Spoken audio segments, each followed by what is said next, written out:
ட்ரேடிங்கில சக்ஸஸ்ஃபுல்லா வர்றதுக்கு பல விஷயம் இருக்கு. அதுல ஒரு சில முக்கியமான விஷயத்த தான் இந்த வீடியோல பார்க்க போறோம். Number 1 back tested strategy and 2 rule based trading system 3 survive the learning curve 4 accept the reality and 5 ரொம்ப முக்கியமானது ட்ரேடிங் சைக்காலஜி. ஸோ ஸ்ட்ராட்டஜிஸை பிக் பண்ணுறதுக்கு முன்னாடி உங்கள் கேரக்டருக்கு அது சூட் ஆகுமா அப்படின்றத பாருங்க.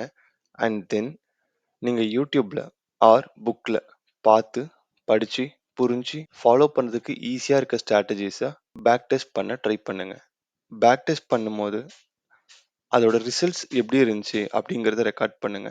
எவ்வளோ ரிஸ்க் ரிவார்டு உங்களுக்கு அது கொடுத்துருக்கு, எத்தனை டைம் ஸ்டாப் லாஸ் ஹிட் ஆயிருக்கு, ஏன் ஹிட் ஆயிருக்கு, இந்த மாதிரி கம்ப்ளீட் டீட்டெயில்ஸை ரெக்கார்ட் பண்ணுங்க.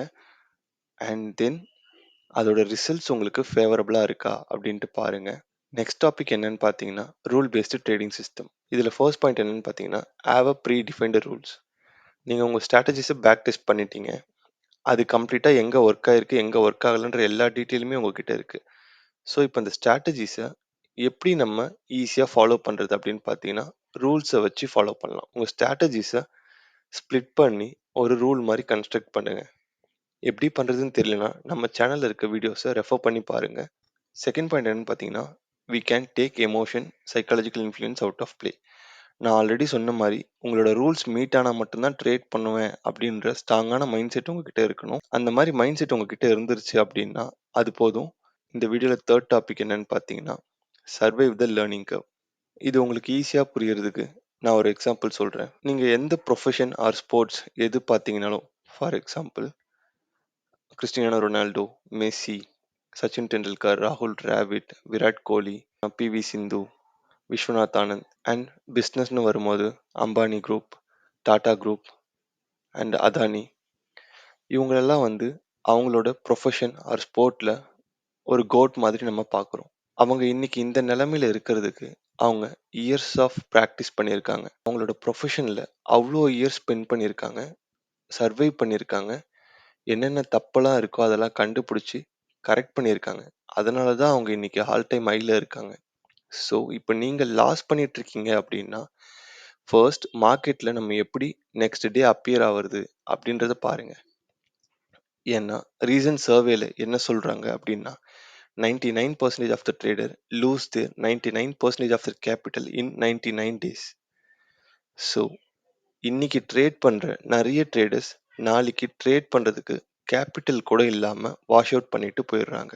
Time changes every thing. So believe in your self, survive the learning curve. Next topic என்னன்னு பார்த்தீங்கன்னா accept the reality. As a trader நம்ம புரிஞ்சிக்க வேண்டிய விஷயம் என்னன்னு பார்த்தீங்கன்னா every day is new and every day is a new opportunity and every trade has uncertain outcome.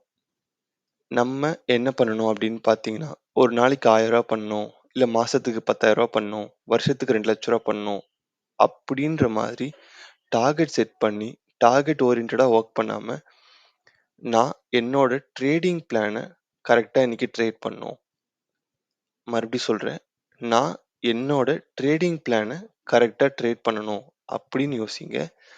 Profit or loss is just a by product. Focus on following the rules and be disciplined. Second point என்னன்னு பார்த்தீங்கன்னா learn from your mistake.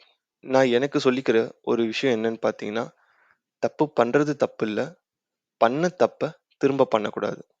இதை நான் எனக்கு அடிக்கடி சொல்லிக்கிட்டே இருப்பேன். ஏன் அப்படின்னு பார்த்தீங்கன்னா இன்னைக்கு ஏதோ ஒரு தப்பு பண்ணுறீங்க அப்படின்னா அந்த தப்பை நாளைக்கு வராமல் பார்த்துக்கிட்டிங்கன்னா ஆப்வியஸாக நீங்கள் க்ரோ ஆயிருக்கீங்கன்னு தான் அர்த்தம். ஸோ இந்த மாதிரி 100 தப்பு பண்ணுறீங்க, அந்த 100 தப்பையும் நீங்கள் கரெக்ட் பண்ணிகிட்டே வரீங்க அப்படின்னா you will automatically become disciplined and consistent. Convey பண்ணியிருக்கேன்னு நினைக்கிறேன். நெக்ஸ்ட் டாபிக் என்னன்னு பார்த்தீங்கன்னா ரொம்ப முக்கியமான டாபிக். நான் ஆல்ரெடி சொன்ன மாதிரி ட்ரேடிங் சைக்காலஜி.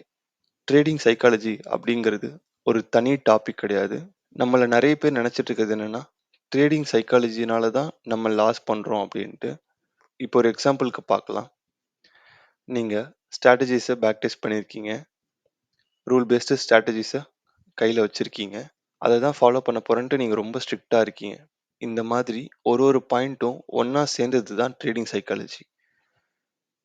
எப்படிடா சொல்கிற அப்படின்னு கேட்டிங்கன்னா ஸ்ட்ராட்டஜிஸை நீங்கள் வச்சுருக்கீங்க, ரூல் பேஸ்டாக வச்சுருக்கீங்க, அது வந்து தான் ஃபாலோ பண்ண போகிறேன் அப்படின்ட்டு நீங்கள் இருக்கீங்கன்னா, ஆட்டோமேட்டிக்காக நீங்கள் அந்த இடத்துல உங்களோட கிரீடை கட் பண்ணுறீங்க, ஃபோமோவை கட் பண்ணுறீங்க. பேக் டெஸ்டட் ஸ்ட்ராட்டஜிஸ் இருக்குது. ஸோ நீங்கள் கண்ட இடத்துல ட்ரேட் எடுக்க மாட்டீங்க. இந்த ட்ரேட் சக்ஸஸ் ஆகிடும், இந்த ட்ரேட் ப்ராஃபிட் ஆகிடும் அப்படின்னு ஓவர் கான்ஃபிடென்ஸில் இருக்க மாட்டீங்க. ஏன்னா உங்ககிட்ட டேட்டா இருக்குது.